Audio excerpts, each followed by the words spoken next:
하나님은 뜻이 하늘에서 이루어진 것처럼 땅에서도 이루어지기를 원하십니다. 하나님 나라를 원하십니다. 이 일에 있어 우리 신앙인들은 일꾼입니다.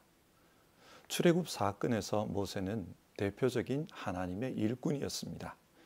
그런데 모세가 하나님의 일을 하는 데 있어 큰 영향을 받은 인물이 있습니다. 그 사람은 바로 모세의 장인 이드로입니다. 오늘은 출애굽기 18장에 나오는 이드로의 이야기를 통해 이드로가 모세에게 어떻게 영향을 끼쳤는지 그것을 살펴봅시다. 그리고 가정의 중요성을 생각해 봅시다. 먼저 우리의 신앙을 고백한 후 본문 말씀을 살펴보겠습니다. 나는 전능하신 아버지 하나님 천지의 창조주를 믿습니다. 나는 그의 유일하신 아들 우리 주 예수 그리스도를 믿습니다. 그는 성령으로 잉태되어 동정녀 마리아에게서 나시고 본디오 빌라도에게 고난을 받아 십자가에 못 박혀 죽으시고 장사된 지 사흘 만에 죽은 자 가운데서 다시 살아나셨으며 하늘에 오르시어 전능하신 아버지 하나님 우편에 앉아 계시다가 거기로부터 살아있는 자와 죽은 자를 심판하러 오십니다. 나는 성령을 믿으며 거룩한 공교회와 성도의 교제와 죄를 용서받는 것과 몸의 부활과 영생을 믿습니다. 아멘. 출애굽기 18장 17절부터 23절의 말씀을 읽겠습니다. 모세의 장인이 그에게 말하였다. 자네가 하는 일이 그리 좋지는 않네. 이렇게 하다가는 자네뿐만 아니라 자네와 함께 있는 이 백성도 아주 지치고 말 걸세. 이 일이 자네에게는 너무 힘겨운 일이어서 자네 혼자서는 할 수 없네. 이제 내가 충고하는 말을 듣게. 하나님이 자네와 함께 계시기를 바라네. 자네는 백성의 문제를 하나님께 가지고 가서 하나님 앞에서 백성의 일을 아뢰게. 그리고 자네는 그들에게 규례와 율법을 가르쳐 주어서 그들이 마땅히 가야 할 길과 그들이 마땅히 하여야 할 일을 알려주게. 또 자네는 백성 가운데서 능력과 덕을 함께 갖춘 사람, 곧 하나님을 두려워하며 참되어서 거짓이 없으며 부정직한 소득을 싫어하는 사람을 뽑아서 백성 위에 세우게. 그리고 그들을 천부장과 백부장과 50부장과 10부장으로 세워서 그들이 사건이 생길 때마다 백성을 재판하도록 하게. 큰 사건은 모두 자네에게 가져오게 하고 작은 사건은 모두 그들이 스스로 재판하도록 하게. 이렇게 그들이 자네와 짐을 나누어지면 자네의 일이 훨씬 가벼워질 걸세. 하나님이 명하신 대로 자네가 이와 같이 하면 자네도 일을 쉽게 처리할 수 있을 것이고 백성도 모두 흐뭇하게 자기 집으로 돌아갈 걸세. 아멘. 하나님은 하나님의 뜻이 이루어지는 세상을 꿈꾸면서 이스라엘을 계획하셨습니다. 그래서 이스라엘을 세우기 위해 아브라함을 부르시고 이삭과 야곱과 요셉을 부르셨습니다. 그리고 때가 되었을 때 모세를 통해 이스라엘을 세우십니다. 모세는 이 이스라엘이 세워지는 데 있어 아주 중요한 역할을 한 사람입니다. 그리고 이때 모세에게 많은 영향을 미친 인물이 있는데 그 사람이 바로 이드로입니다. 출애굽기 18장은 모세의 장인 이드로에 대해서 말해주고 있습니다. 오늘 이야기의 배경은 이렇습니다. 모세가 이스라엘 백성을 이끌고 하나님의 산이 있는 시내 광야에 도달했습니다. 이 소식을 모세의 장인 이드로가 들었습니다. 그래서 친정에 머물고 있던 모세의 부인과 모세의 두 아들을 데리고 모세를 만나러 갔습니다. 그때 모세는 지금까지 있었던 모든 하나님의 역사를 이드로에게 이야기합니다. 이집트에서 어떤 일을 행하셨는지, 또 홍해에서 광야에서 어떤 일이 있었는지를 이야기했습니다. 이드로는 이 이야기를 듣고 앞으로 모세가 어떻게 일해야 할지 그것에 대해서 말해 주었습니다. 이것이 출애굽기 18장의 내용입니다.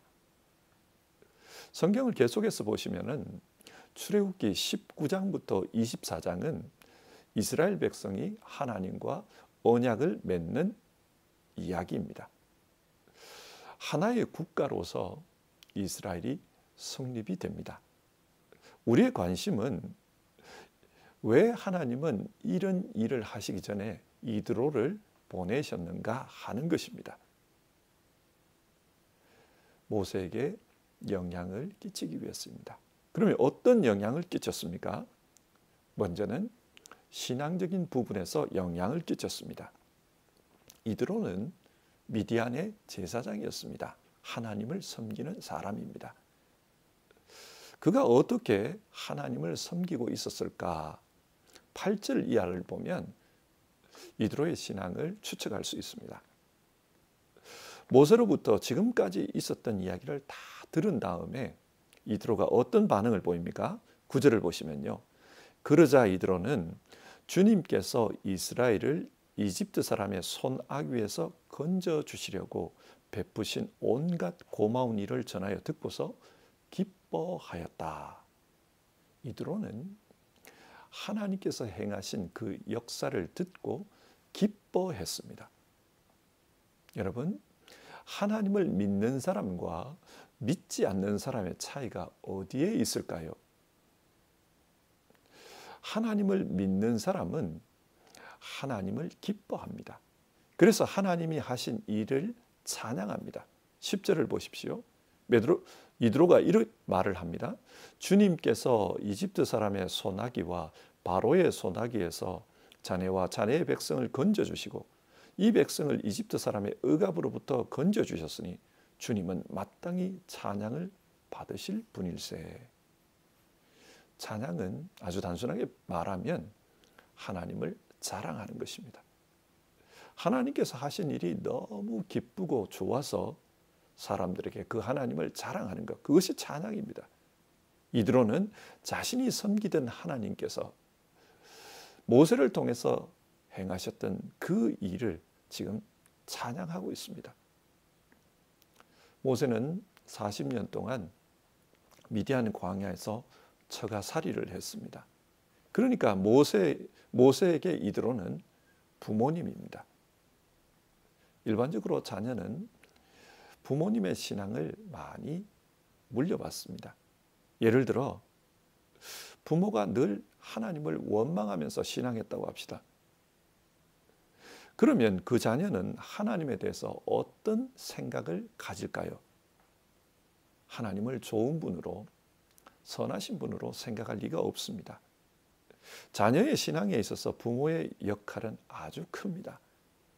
이드로는 하나님을 기뻐하고 또 찬양하는 그런 분이었습니다.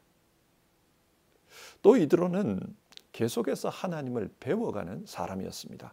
11절을 보면요. 주님이 그 어떤 신보다도 위대하시다는 것을 이제 나는 똑똑히 알겠네.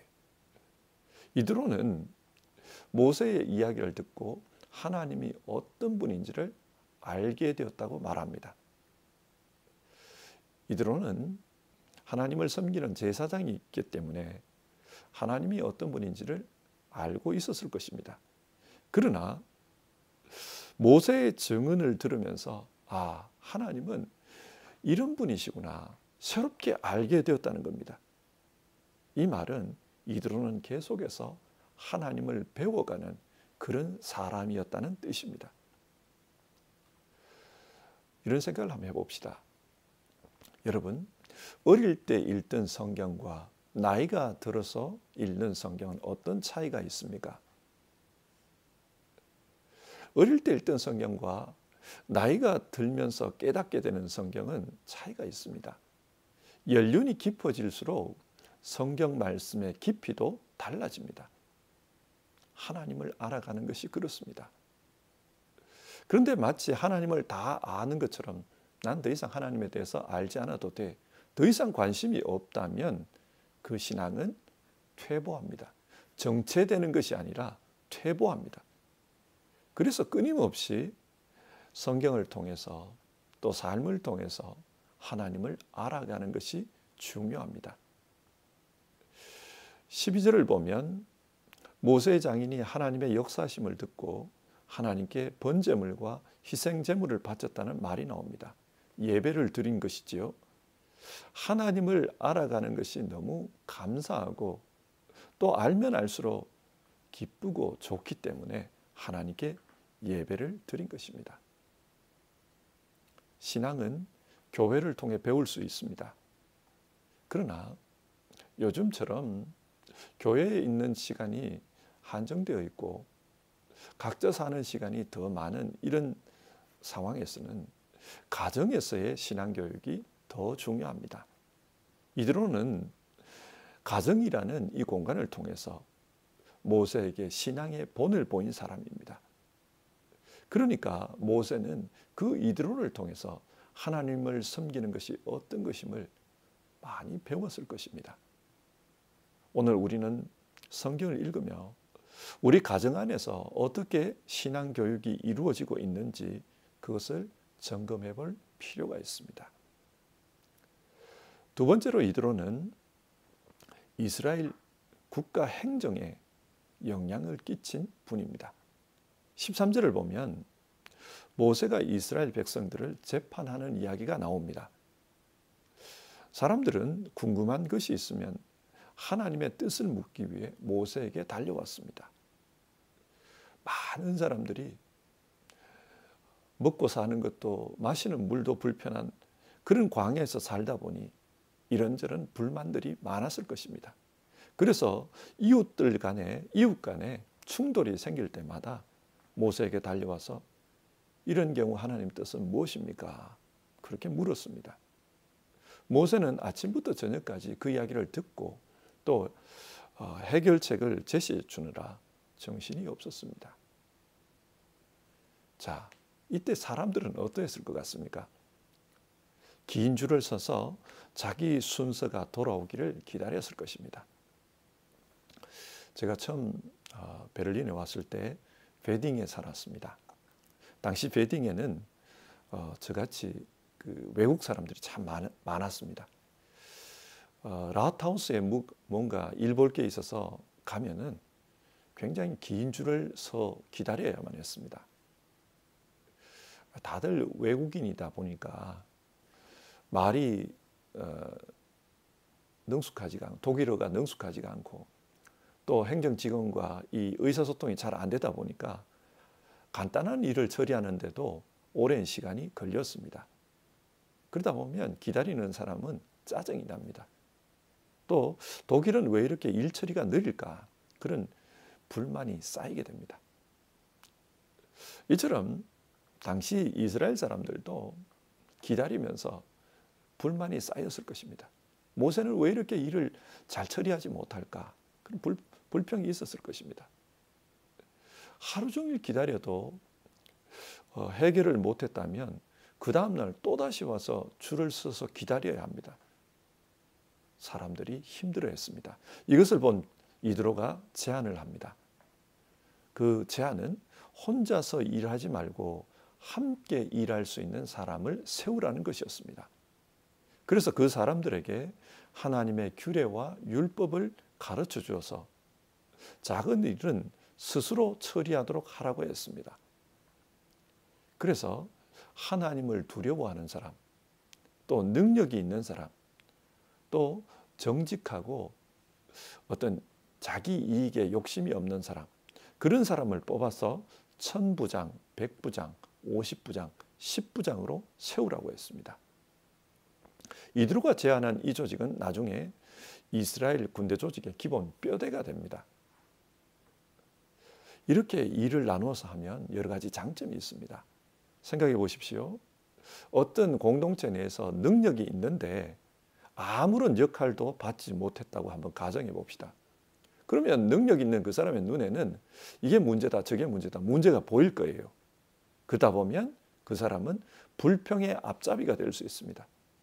하지만은 그런 사람에게 역할을 맡기면은 함께 일을 하는 동력자가 됩니다. 친구가 되는 것입니다. 또 모세 한 사람에게 모든 결정의 권한이 주어지면은 자칫 모세가 우상화될 수 있습니다. 사람들은 모세만 쳐다볼 것입니다. 하나님이 아니라 모세를 보게 됩니다. 그리고 그렇게 권력이 집중되다 보면 모세 자신도 타락할 수가 있습니다. 이것은 모세를 위해서도 이스라엘 공동체를 위해서도 좋지 못한 결과입니다. 그래서 일을 함께 나누어서 같이 하는 것이 중요합니다. 이드로의 제안은 아주 지혜로운 제안이었습니다. 이드로는 지금까지 살아오면서 자신이 경험했던 것, 깨달았던 것, 그런 삶의 연륜을 가지고 자기 자녀 모세에게 교훈을 한 것입니다. 자, 이상의 말씀을 한번 정리해 봅시다. 하나님은 이스라엘을 통해 하나님의 뜻이 이루어지는 나라를 세우고자 하셨습니다. 뜻이 하늘에서 이루어진 것처럼 땅에서도 하나님의 뜻이 이루어지는 그런 나라를 원하셨습니다. 모세에게 이 일을 맡겼습니다. 그래서 출애굽기 19장에서 24장을 보면 이스라엘 백성들이 하나님과 언약을 맺고 실제로 언약 국가로 세워지게 됩니다. 그런데 이 일에 앞서 하나님은 이드로를 모세에게 보내었습니다. 그리고 모세에게 영향을 끼쳤습니다. 어떤 영향입니까? 먼저는 신앙적인 부분에서 영향을 끼쳤습니다. 지금까지 모세가 이집트에서 광야에서 경험한 일들을 듣고 그것을 신앙적으로 해석해 줍니다. 같이 기뻐하고 하나님을 찬양하며 하나님께 예배했습니다. 이드로는 모세에게 신실한 신앙의 멘토가 되어주었습니다. 옆에 있는 이스라엘 백성들은 늘 불평만했습니다. 모세도 힘들었습니다. 그러나 지금 이 일은 하나님께서 하고 계시는 일이다. 신앙적으로 흔들리지 말고 계속하라. 그렇게 붙잡아주는 역할을 이 이드로가 했던 것입니다. 그리고 이드로는 자신의 지혜를 통해 이스라엘 조직 형성에 영향을 끼쳤습니다. 일은 함께하는 것이 좋다.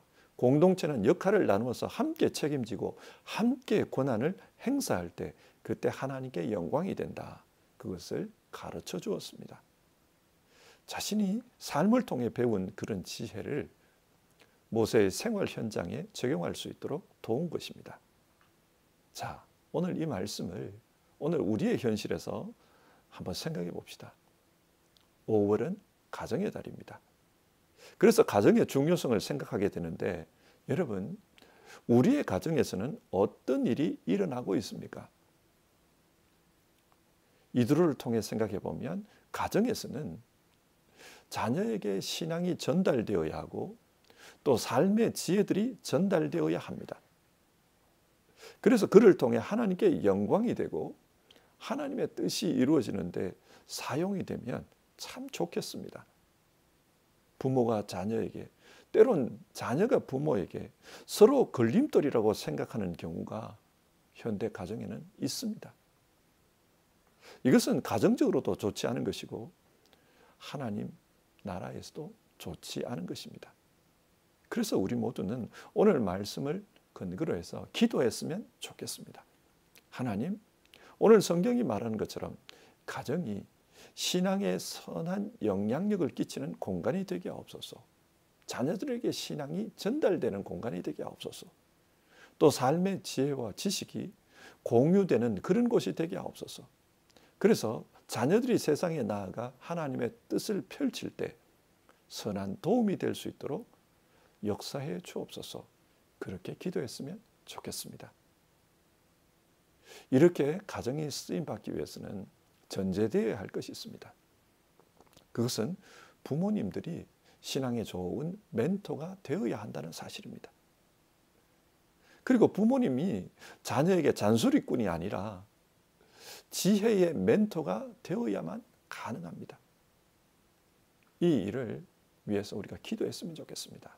하나님, 자녀에게 좋은 신앙의 멘토가 될 수 있도록 우리 역시도 좋은 신앙인이 될 수 있도록 도와주시옵소서. 하나님을 잘 알고 또 하나님을 잘 믿고 그래서 자녀에게 좋은 신앙의 멘토가 될 수 있도록 도와주시옵소서. 그렇게 기도했으면 좋겠습니다. 그리고 세상을 살아오면서 깨달은 지혜가 자녀들에게 듣기 싫은 잔소리나 참견이 아니라 정말 삶에 꼭 필요한 지혜로 전달될 수 있도록 우리를 그렇게 사용해 주옵소서. 하나님, 정말 지혜로운 사람 될 수 있도록 우리를 역사해 주옵소서. 그렇게 기도했으면 좋겠습니다. 그래서 우리의 가정이 하나님의 역사가 이루어지는 데 쓰임받는 그런 통로가 되기를 우리 같이 기도해 봅시다. 기도하겠습니다. 하나님, 오늘은 출애굽기 18장의 말씀을 통해 가정이 어떤 곳이어야 하는가 그것을 생각해 보았습니다. 이드로와 모세의 경우 모세가 하나님의 뜻을 이루는데 이드로가 선한 영향을 끼치는 것을 보았습니다. 우리의 가정도 이런 곳이 될 수 있도록 도와주시옵소서. 하나님의 선한 뜻이 전달되도록 그렇게 쓰임받게 해 주옵소서. 그러기 위해서는 가정 안에서 신앙의 삶, 지혜의 삶이 부모를 통해 이루어져야 한다는 것을 압니다. 부모된 모두가 온전한 신앙인, 또 하나님 주시는 말씀의 지혜로 사는 사람 될 수 있도록 도와주시옵소서. 바라기는 모든 가정이 하나님이 뜻하시는 아름다운 신앙의 공동체가 되기를 기도합니다. 주여, 모든 가정을 도와주옵소서. 그리고 그 가정 속에서 하나님께서 구체적으로 다스려 주시옵소서. 예수님의 이름으로 기도드립니다. 아멘. 오늘도 하나님의 말씀을 기억하면서 기도하는 그런 하루가 되었으면 합니다. 주님 가르쳐 주신 기도로 아침 예배를 마치겠습니다. 하늘에 계신 우리 아버지, 아버지의 이름을 거룩하게 하시며 아버지의 나라가 오게 하시며 아버지의 뜻이 하늘에서와 같이 땅에서도 이루어지게 하소서. 오늘 우리에게 일용할 양식을 주시고 우리가 우리에게 잘못한 사람을 용서하여 준 것 같이 우리 죄를 용서하여 주시고 우리를 시험에 빠지지 않게 하시고 악에서 구하소서. 나라와 권능과 영광이 영원히 아버지의 것입니다. 아멘.